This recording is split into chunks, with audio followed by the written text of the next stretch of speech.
Hello again, everybody, and welcome to another episode of a 1971 Topps Vending box break. This is part 11. We've gone through 152 of the 500 cards thus far. The last few, we have not really hit much for stars. Last time I put out a 67 set and went through it. Didn't really get us much for that break. So this time I decided, let's put out, I've got a 54 K-line rookie. I don't have the 54 set or anything close to it, but I've got the rookie. We're going to set it on top of the page of 67s with the K-line. Not a great shape card by any means, but just kind of a cool card. And we're going to see if that brings us any luck.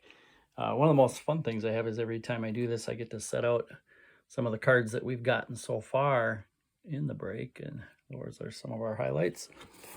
Here is our box.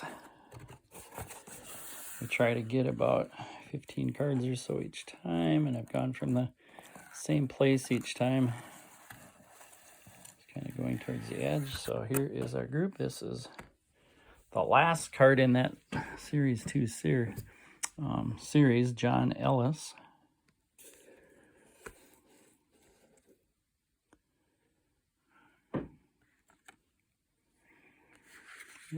Ted Abernathy.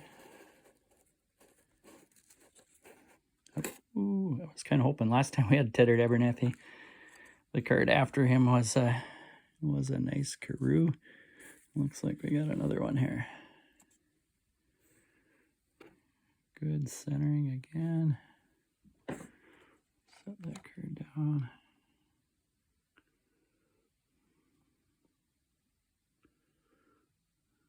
Centering a little light in that one edge,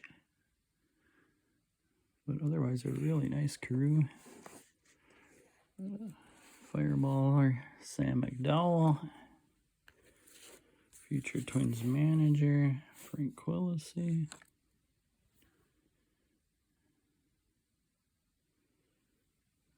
We got another Hall of Famer here next, Ron Santo. A little off the centering on that card. Mike Andrews.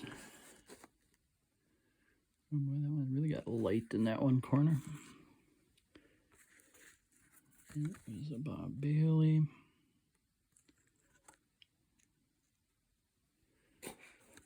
Looks like more cards that are losing a little of that blackness in the far corner. The closer we get to that one edge, Al Ferrara. There's a Gary Peters. Actually, now we're doing a little better. On the black edges, Duke Sims. Dave Moorhead, that's a nice centered card. Oh, there is our first one of Willie Stargell. Willie Stargell, nice. 71, that's good, nice corners. Centering maybe about a 35, 65 kind of centering. I actually was waiting on Willie Stargell because that was the first 1971 card I ever had.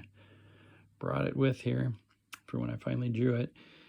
This I got, my first year collecting cards was 73. And obviously had some friends.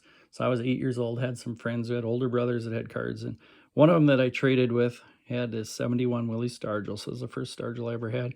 I later got it autographed by Stargell himself. It was at a show probably in the 1980s I went to in Kansas City that ran into Stargell and got autographs. So that's always been one of my favorite players is Pops. Led his team to a 79 World Series championship.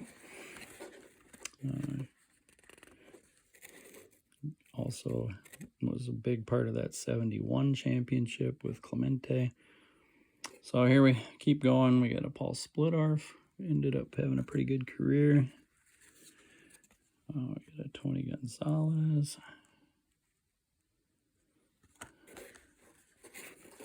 Next is a Larry Gura.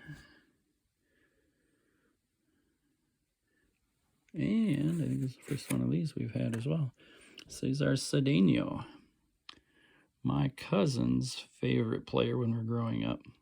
Mine was Lou Brock, my brother's was Joe Morgan, and my cousin's was Cesar Cedeno. And we would play games against each other, called them fast pitch. It was one-on-one games. My cousin was 2 years older, so he was kind of dominating. He was the Astros. I was the Cardinals. My brother was the Reds. We would have to bat the way each batter hits, why I ended up being a switch hitter.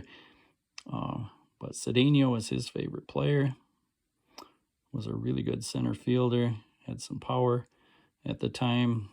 His career didn't quite go. I mean, it still was a good career, but it didn't quite go the way it did the first 5 or so years where he was a really good player. But here's the big cards of this pull. Pretty cool. That's a third crew I've gotten.